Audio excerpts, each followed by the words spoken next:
Hello and welcome to World News Updates. This is Sanjana. US President Joe Biden touted his administration's efforts to reduce inflation and a push to reduce what he called junk fees facing returns.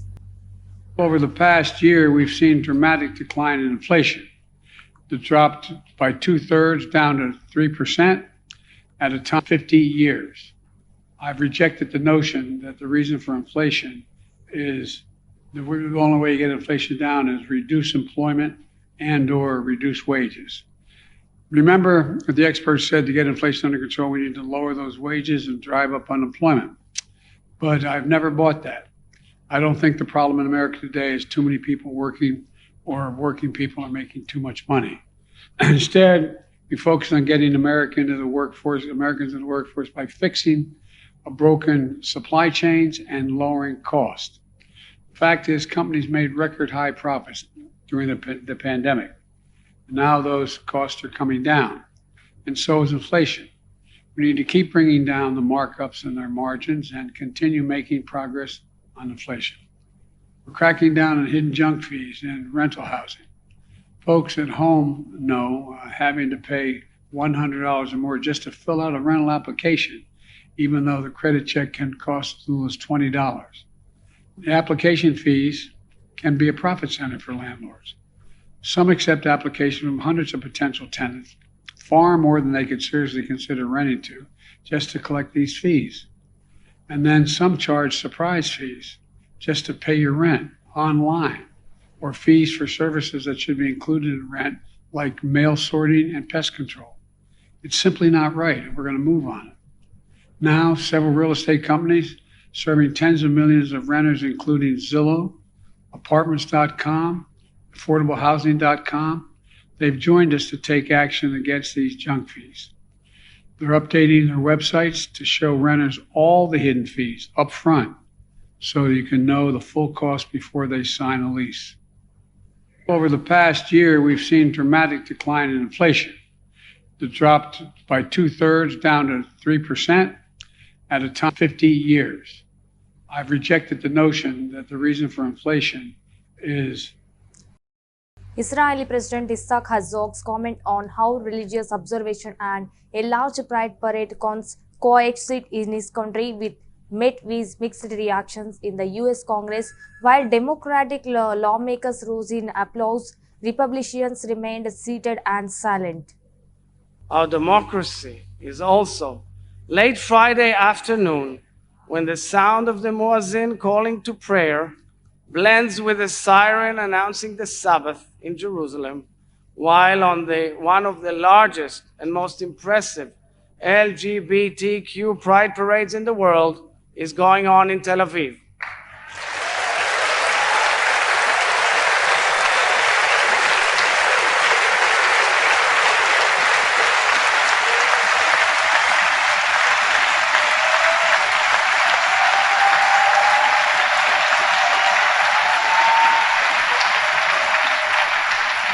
Our democracy is also late Friday afternoon when the sound of the muezzin calling to prayer blends with a siren announcing the Sabbath in Jerusalem, while on one of the largest and most impressive LGBTQ pride parades in the world is going on in Tel Aviv.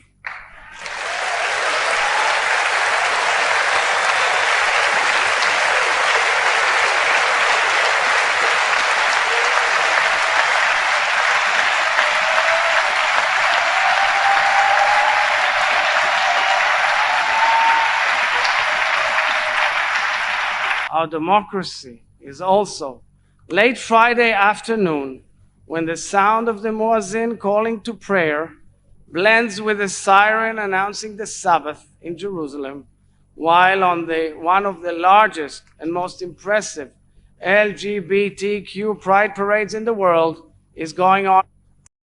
Hundreds of Israeli reservists marched in Tel Aviv on Evidence Day, threatening to refuse their volunteer service if the government presses ahead with its controversial plan to curb the power of the Supreme Court. Hundreds of Israeli reservists joined protests on Wednesday against the government's judicial reforms. Many of them signed a petition vowing to refuse service if the new legislation passes. Others drop refusal notices into ballot boxes. We feel we're doing the right thing and that we are fighting for the democracy of Israel. This act that we are doing is to defend the democracy, and we feel that we, the reservists, are always the first to defend Israel. I came here today to sign to convey the message that I will not serve a dictator, I will not serve in a dictatorship. Prime Minister Benjamin Netanyahu's drive to strip the Supreme Court of some of its review powers has triggered months of mass protests across Israel. Opponents of the changes say the court has become too interventionist and that the change will facilitate effective governance. Opponents say the court has a critical role in protecting civil rights and liberties. This latest action by reservists, who are from some of the military's most elite formations, has caused particular concern. Defense chiefs are worried that the protests risk compromising national security. The conscript military draws on reserves in wartime and requires that they undergo regular training. The Israeli military declined to comment. Hundreds of Israeli reservists joined protests on Wednesday against the government's judicial reforms. Many of them signed a petition vowing to refuse service if the new legislation passes. Others dropped refusal notices into ballot boxes. We feel we're doing the right thing and that we are fighting for the democracy of Israel.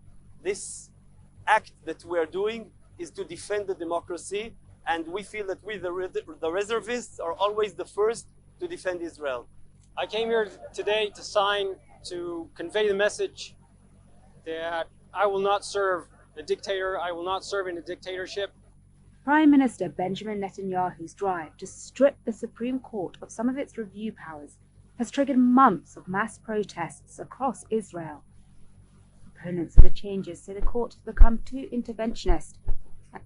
At least 2 people and an armed attacker were killed and 5 others wounded in a shooting in New Zealand's largest city of Auckland on Thursday, hours ahead of the opening match of the Women's Soccer World Cup in the city. At least 2 people were killed, as well as an armed attacker in a shootout in Auckland, New Zealand's largest city, early Thursday. The violence came hours before the city was due to host the opening match of the Women's Soccer World Cup.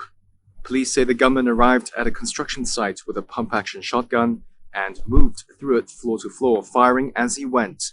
When he reached the upper levels, he contained himself within an elevator shaft. Further shots were fired, and he was later found dead. A witness described panic as the events unfolded. We were right at the entrance, and I saw like 20 people rushing out of the building and telling the pedestrians to move. I was like, what happened? And I go ask them. They say like, we saw a guy with a shotgun in his hand and he was aiming for people. Local TV news captured the moment an injured police officer was escorted onto an ambulance. He's among a number of people who were wounded in the incident. The shooting took place near hotels where soccer teams are staying for the FIFA Women's World Cup tournament, which kicks off Thursday evening at Eden Park. New Zealand Prime Minister Chris Hipkins said there'll be increased police presence. However, he ruled out cancelling the matches altogether. I want to reiterate that there is no wider national security threat. This appears to be the actions of one individual. Aucklanders and those watching around the world can be assured that the police have neutralised the threat and that they are not seeking anybody else in relation to the incident. He added police haven't been able to identify any ideological or political reasons for the shooter's actions. Gun violence is rare in New Zealand. The country saw its worst peacetime mass shooting in 2019, when a shooter, a suspected white supremacist, killed 51 Muslim worshippers in Christchurch. The government responded then with swift gun reform. All military-style semi-automatic.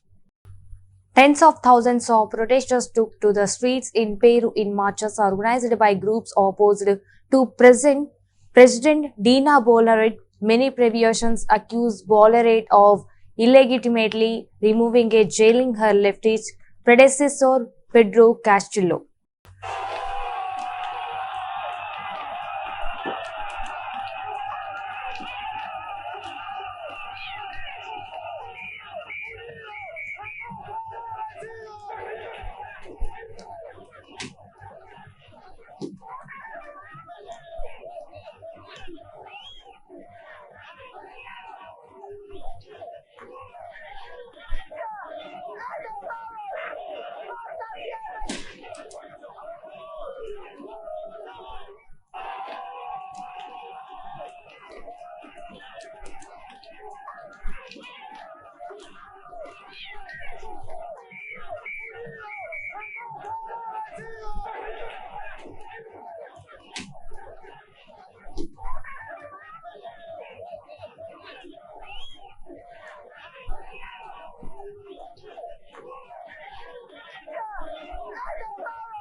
Heavy rain flooded areas of Kentucky and knocked out power has severe weather disputed parts of the United States.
Hundreds of protesters stormed the Swedish embassy in central Baghdad, scaling its walls and setting it on fire in protest against the expected burning of a Koran in Sweden.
Two Internal Revenue Service agents testified before a House Oversight and Accountability Committee hearing about alleged interference in the Justice Department's investigation of Hunter Biden. This is an influence peddling scheme to enrich the Biden.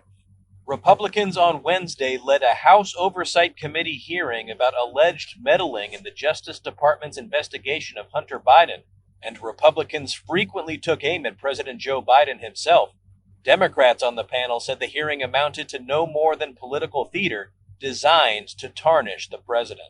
We can conclude that this Inspector Clouseau-style quest for something that doesn't exist has turned our committee into a theater of the absurd, an exercise in futility and embarrassment. Two IRS whistleblowers testified that the criminal probe of Hunter Biden was mishandled. IRS Special Agent Joseph Ziegler testified that prosecutors did not adhere to normal investigative procedure. It appeared to me, based on what I experienced, that the U.S. Attorney in Delaware in our investigation was constantly hamstrung, limited, and marginalized by DOJ officials as well as other U.S. attorneys. But both U.S. Attorney General Merrick Garland and Trump-appointed U.S. Attorney David Weiss, who was in charge of the probe, said the DOJ never impeded the investigation, appearing to debunk the claims made by the whistleblowers. Hunter Biden was charged with 2 misdemeanor counts of failing to pay income taxes, to which the president's son is expected to plead guilty later this month. He also agreed to enter into a pre-trial diversion program to avoid facing a more serious felony count of possessing a firearm while he was using illegal drugs. I'm here to tell you that the Delaware U.S. Attorney's Office and Department of Justice handling the Hunter Biden tax investigation was very different from any other case in my 14 years at the IRS.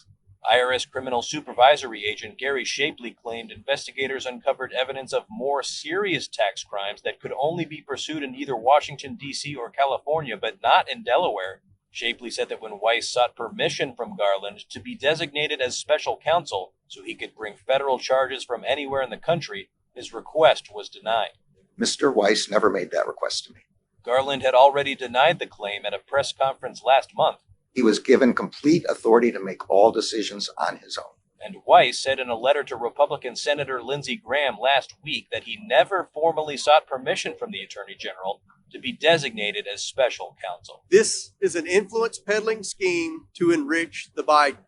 Republicans on Wednesday led a House Oversight Committee hearing about alleged meddling in the Justice Department's investigation of Hunter Biden, and Russian President Vladimir Putin says the continuation of the grain deal in the form in which he is excited has lost all meaning.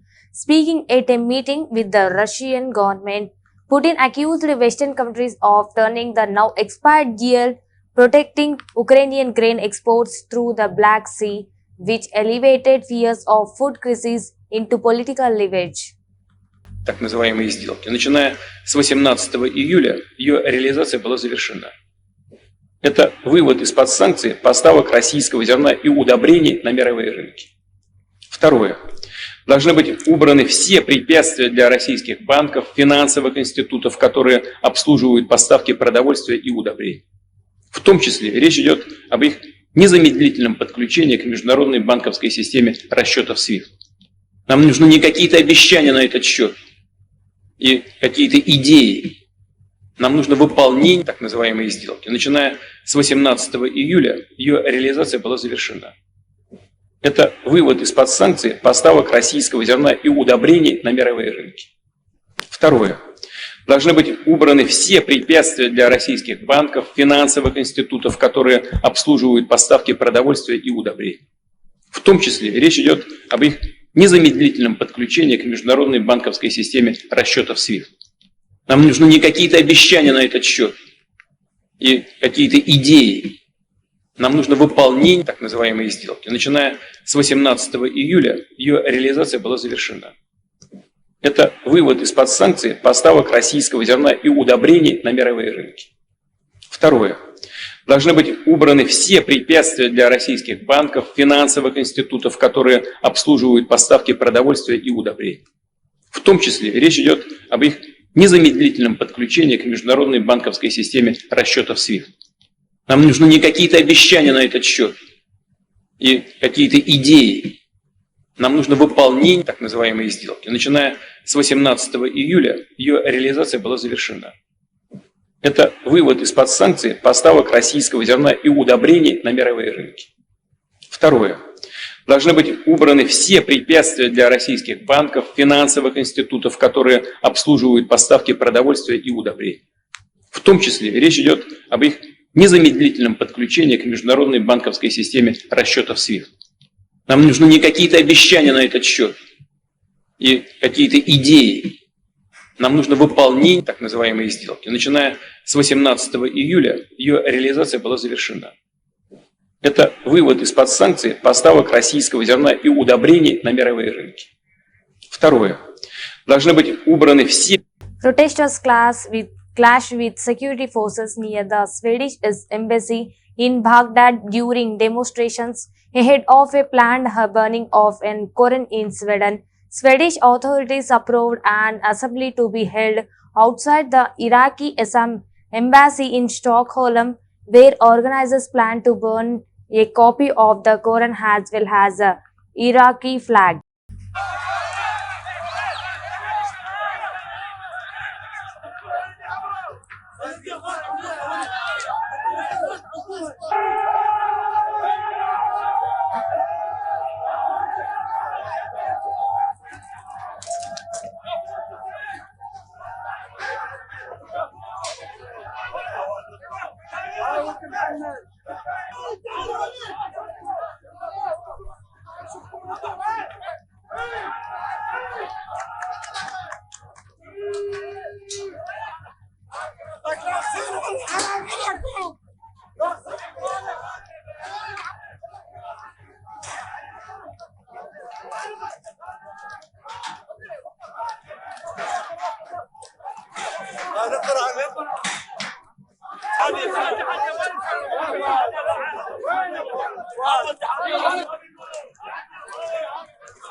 A group of Afghan women protest against an order by Taliban authorities to shut beauty parlors across the country, the latest curve to squeeze them out of the public life.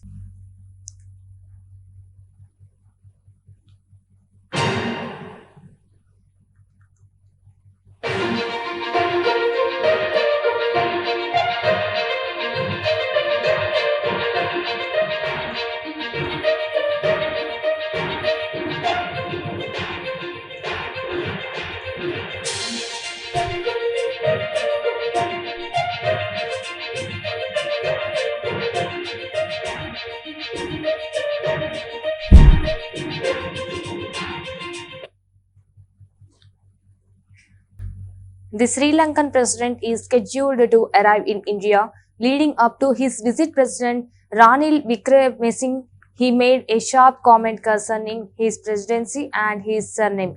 According to the reports, Ranil met with the leaders from Tamil political parties on Wednesday. The meeting revolved around solving issues concerning Sri Lankan Tamils, including more autonomy to certain provinces in the country. Long-standing bilateral relations between the two nations as they celebrate 75 years of diplomatic ties. Wickremesinghe will be holding talks with India's President Draupadi Murmu, Prime Minister Modi, and a wide range of issues are lined up for discussion. One of the deals which Wickremesinghe is expected to push for is on securing, and I'm quoting here, an innocent passage for Sri Lankan fishermen in the Indian coastal waters, when being arrested for entering Indian waters while on their way to Arabian Sea. The deal, if secured, will put an end to all these hassles in times to come. Apart from this, two memorandum of understanding are also on the cards. One of them is on developing a financial exchange platform which will enable trading in Indian and Sri Lankan rupees. Last week, Wickremesinghe, who is also Sri Lanka's finance minister, had said that Colombo would like to trade in Indian rupee. The other MOU relates to development of the port city of Trincomalee. Apart from this, several avenues for enhanced connectivity and mutually beneficial cooperation across several sectors will also be explored by the two sides.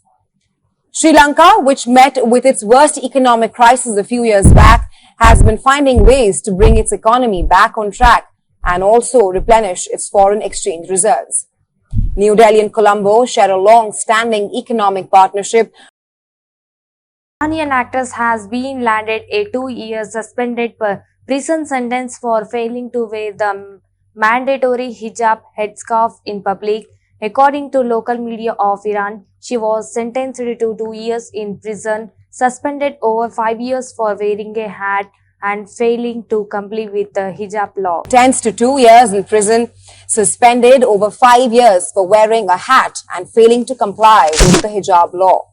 In what can be termed as a peculiar directive, the court has ordered the actress to visit a psychological center every week to treat the mental disorder of having an anti-family personality. She even has to submit a health certificate after her treatment. The verdict also bans her from using social media and leaving the Islamic Republic for 2 years. The 61-year-old actress was arrested after attending a movie premiere without a hijab and posting photos on social media. Beghan has also expressed support for demonstrators who were gunned down in hundreds last year.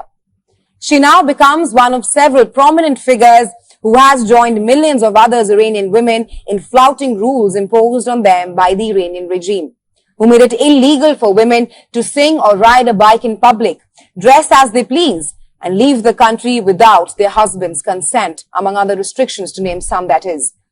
In another similar case, the Iranian activist Speda Quelan is serving a 2-year prison sentence for insulting the Islamic Republic's supreme leader. A new case was opened against the outspoken political prisoner.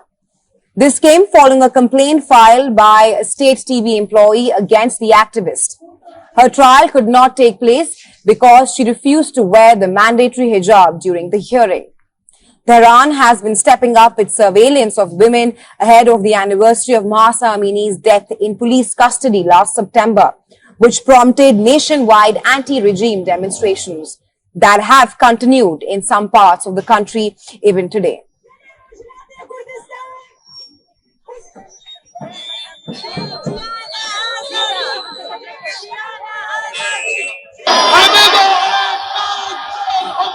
Sentenced to 2 years in prison, suspended over 5 years for wearing a hat and failing to comply with the hijab law. In what can be termed as a peculiar directive, the court has ordered the actress to visit a psychological center every week to treat the mental disorder of having an anti-family personality. She even has to submit a health certificate after her treatment. The verdict also bans her. Right, these are some world news updates and keep watching CVR English.